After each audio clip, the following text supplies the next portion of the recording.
Hello and welcome back to the Late Night Show with your host, Alex. Last week, we asked the audience to send in videos of their favorite novel, and we got a ton of responses. We'd like to share the top 3 responses we got from your viewers at home. So here's our first entry. Dylan with his book, Peter Pan. I wanted to share with the show my favorite child time story, Peter Pan by J.M. Barrie. I love this book as I am able to read it over and over and over again while learning something new each time. This book has taught me many life lessons when I was younger and still holds true to me today. I just love the phrase, never say goodbye, because goodbye is forever. This helped me realize what I have now rather than what I had before. Overall, this book is very well balanced in its character development, humor, fairy tale, and overall its plotline. And that was Dylan with Peter Pan. What a real thought-out response. Well, just like his favorite childhood book, I too would like to talk about my childhood book, Lord of the Flies by William Golding. I truly am a fan of this book as it's basically what life would be like without any laws or rules.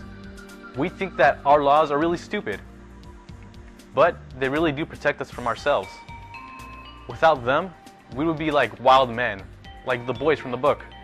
I love how this book introduces its drama, compassion, and animosity, the fight for survival, and its friendship and betrayal. Overall, this book gives the reader a new way of seeing an alternate life. And it just makes me wonder, what if America had no rules, had no laws? Well, carrying on with our show, we have our next entry, sent in by Christian, and he talks about the book Life of Pi. Hi Alex, I just wanted to share with you a book that I recently read and I simply just love. You probably heard of it. It's called Life of Pi by Yann Martel. I recently saw the movie and I gotta say, the movie was really good and it was on par with the book. I enjoyed the book more than I did the movie, as the movie did leave out a few important details. What I liked about the book is that it had great character development and backstory. A lot of times, the author would interleave an story along with the main storyline, and that takes away with a lot of detail of the storyline. But this story was great, and that didn't happen. The way the story was portrayed, it was more of a humble, peaceful feel to it, and it didn't have the story you're attending, but a story that you'd be loving. Overall, this story really does answer the question, is there a God? Thank you.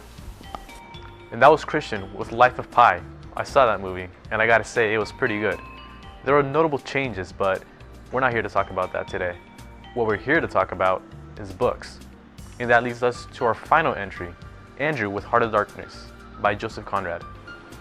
In my opinion, Heart of Darkness was an interesting book because of the mysterious events going on in the story. There was also some good moments which got me more into reading it even more. Throughout the story of the book, there was a lot of violence and death which made the book more intense, but sometimes while reading it, I got lost and didn't know what was happening half the time. But the book had me thinking about many things that were happening in the story, like what the characters were doing and how are they going to deal with their problems. That's my opinion of the book.